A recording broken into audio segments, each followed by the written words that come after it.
Tragedi kekerasan umat Kristen di Nigeria.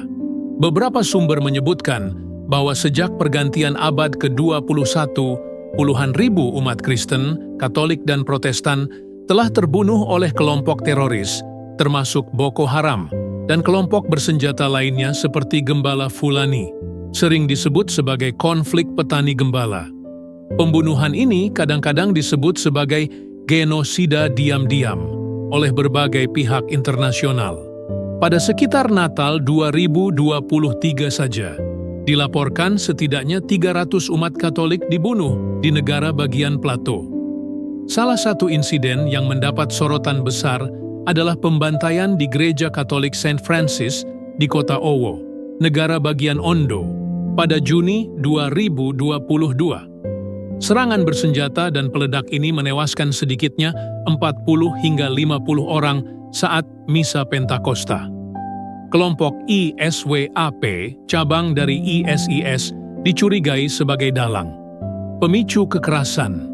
Kekerasan seringkali dipicu oleh faktor-faktor yang saling terkait.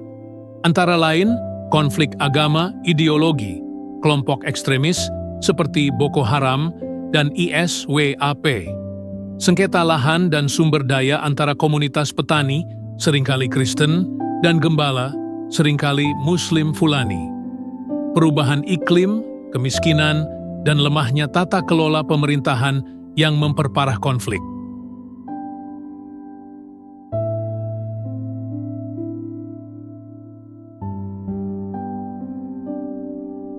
Kekerasan ini telah memicu kecaman keras dan tuduhan adanya genosida Kristiani oleh beberapa tokoh politik dan organisasi internasional.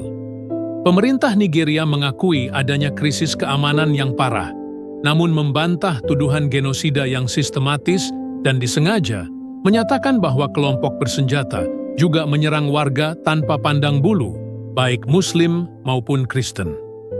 Kekerasan di Nigeria terus menjadi kekhawatiran global, menyebabkan ribuan kematian dan jutaan orang mengungsi.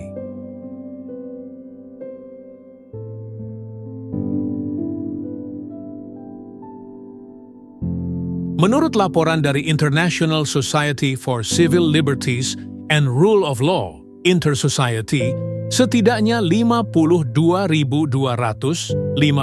umat Kristen telah dibunuh secara brutal sejak tahun 2009. Data tragis menunjukkan bahwa selama 8 tahun kepemimpinan mantan Presiden Muhammadu Buhari 2015 sampai 2023, lebih dari 30.000 korban tewas, sementara ribuan lainnya diculik, diusir, atau kehilangan tempat ibadah mereka. Kekerasan ini mencapai puncaknya pada tahun 2025. Laporan Intersociety mencatat bahwa 7.087 orang Kristen dibantai hanya dalam 220 hari pertama tahun 2025 saja, dengan rata-rata 32 korban setiap hari. Selain itu, 7.899 orang Kristen diculik oleh sekitar 22 kelompok jihadis yang beroperasi di Nigeria. Kelompok-kelompok ini memiliki satu tujuan besar, yaitu melenyapkan kekristenan dari Nigeria dalam waktu 50 tahun. Target bukan hanya manusia. Target kelompok ekstremis bukan hanya manusia.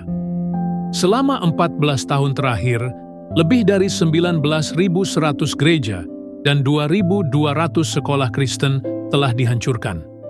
Akibatnya, 1.100 komunitas Kristen dipaksa mengungsi. Serangan paling parah terjadi di negara bagian Benue, tempat lebih dari 1.100 umat Kristen dibunuh hanya dalam beberapa bulan.